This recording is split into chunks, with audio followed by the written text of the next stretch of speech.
ഇല്ല action action പടമില്ലേ ആ നല്ല പാട്ടുകളൊക്കെ ഉണ്ടായിരുന്നു. ലവ് സ്റ്റോറി, ലവ് ഉണ്ട്, കോമഡി കണ്ടോണ്ടിരിക്കുക, നല്ല രസമുണ്ട്.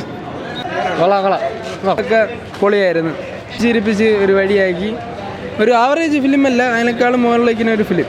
അത്രയാണ്. കൂടുതലെന്ന് പറയാമെന്ന് വെച്ച് കഴിഞ്ഞാൽ കട്ടപ്പനയിൽ വെച്ച് നടത്തിയ ആ ഷോട്ടും കാര്യങ്ങളൊക്കെ പക്കയായിരുന്നു. പാട്ടുകളും ആയിരുന്നാലും ആ സമയത്ത് കറക്റ്റായിട്ടുള്ള അറേഞ്ച്മെൻ്റ് ആയിരുന്നു. സോങ് സെലക്ഷൻ നല്ലൊരു സിനിമയായിരുന്നു. Comedy film, family. ഇന്നീകം ബാബുരാജ് കോംബോ അടിപൊളിയായിരുന്നു. അവരെ കോമഡി സെറ്റ് തരുമായിരുന്നു ബ്രോ. സെറ്റ് തരുമാ, ഒന്നും പറയാനില്ല. സെറ്റ് എല്ലാം പൊളിയായിട്ടുണ്ട്. കൊള്ളാം, നല്ല അഭിനയിച്ച് കുഴപ്പമില്ലായിരുന്നു. ഷൈൻ പൊളിച്ച് സ്റ്റാഫും കൊള്ളാം, നല്ല അത്യാവശ്യം നല്ല കോമഡി ഉണ്ട്, നല്ല മൂവിയാണ്. ഷൈനൊക്കെ അടിപൊളിയാക്കിയിട്ടുണ്ട്. എല്ലാത്തിനും വ്യത്യസ്തമായിട്ടുള്ളൊരു സിനിമ. നമ്മൾ സാധാരണ കാണുന്നതിന് ഒരു മോഹൻലാലോ ഒരു മമ്മൂട്ടിയോ വരുന്നതിനേക്കാളൊക്കെ കുറച്ചുകൂടി നന്നായി അഭിനയിച്ചിരിക്കുന്നു. കൊള്ളാം, എല്ലാവർക്കും ഇഷ്ടപ്പെടും, ഞങ്ങളെ മാതിരിയുള്ള ആളുകൾക്കും. അങ്ങനെ എന്താ പൈസ കൊടുത്ത് നഷ്ടമാവുന്നൊന്നുമില്ല, നല്ലതാണ്. നൈസ് മൂവിയാണ് ബ്രോ, കണ്ടിരിക്കാം. നല്ല കോമഡിയൊക്കെ ഉണ്ട്. നമ്മൾ ഇതുവരെ കണ്ട ക്യാരക്ടേഴ്സ് ഒന്നും വളരെ ഡിഫറെൻ്റ് ആയിട്ട് അവർ ചെയ്തിട്ടുണ്ട്. നൈസാണ്, നല്ല കോമഡിയൊക്കെ ഉണ്ട്, അടിപൊളിയാണ്. മസ്റ്റ് വാച്ച് മൂവിയാണ് ബ്രോ. ഷെയ്ൻ ബാബുരാജ് കോംബോ അടിപൊളിയായിരുന്നു കേട്ടോ. നമ്മൾ കൂടുതൽ എൻ്റർടൈൻ ചെയ്തത് അതാണ്.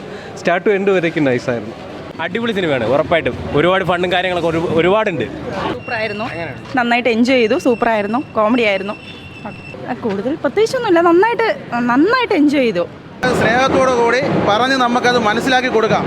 എല്ലാവരും ഫാമിലിയായിട്ട് വന്നിരുന്ന് കാണാം, അടിപൊളി. പിന്നെ ബാബുരാജിൻ്റെ ഒരു വൻ തിരിച്ചുവരവാണ്, അതിലൊന്നും പറയില്ല. ബാബുരാജ് നല്ല കോമഡി ആയിരുന്നു. നമുക്ക് ആദ്യം തൊട്ട് അവസാനം വരെയും വളരെ ത്രില്ലായിട്ട് ഇരുന്ന് കാണാൻ പറ്റിയൊരു മൂവിയാണ്.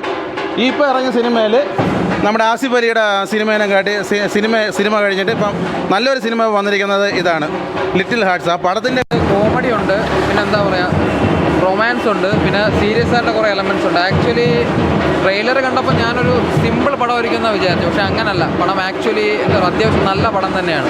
ഒരുപാട് നല്ല എലമെൻറ്റ്സ് ഉണ്ട്, നമുക്ക് നല്ലതായിട്ട് ഇഷ്ടപ്പെടും. പിന്നെ ഈ പടത്തിലെ പെർഫോമൻസ് എന്ന് പറഞ്ഞാൽ മത്സരിച്ച് അഭിനയിച്ചു എല്ലാവരും.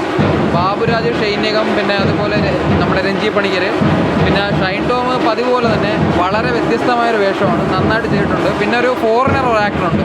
എനിക്ക് പക്ഷേ അങ്ങനെ പെർഫോമൻസ് കണ്ടപ്പോൾ തോന്നിയൊരു കാര്യം എന്ന് വെച്ചാൽ അത്യാവശ്യം നല്ല, എനിക്ക് തോന്നുന്നു അദ്ദേഹം വലിയ ആക്ടറാണെന്ന് തോന്നുന്നു. കാരണം സെൻറ്റിമെൻറ്റ്സ് രംഗങ്ങളും അതുപോലെ എന്താ പറയുക, ബാക്കി കാഷ്വലായിട്ടുള്ള ഡയലോഗ്സ് ഒക്കെ നന്നായിട്ട് ചെയ്തിട്ടുണ്ട്. നല്ല ഒരു എക്സ്പീരിയൻസ് ഉള്ള നടനായിട്ട് തോന്നി. ഓവറോൾ നോക്കുകയാണെങ്കിൽ നല്ല സിനിമയാണ്. നമുക്ക് എന്താ പറയുക, ഒരുപാട് എലമെൻറ്റ്സ് ഉണ്ട്, കണ്ടിരിക്കാൻ പറ്റും. കോമഡി ഉണ്ട്, സെൻറ്റിമെൻറ്റ്സ് ഉണ്ട്, ലവ് ഉണ്ട്, നല്ല പടമാണ്, നൈസാണ്.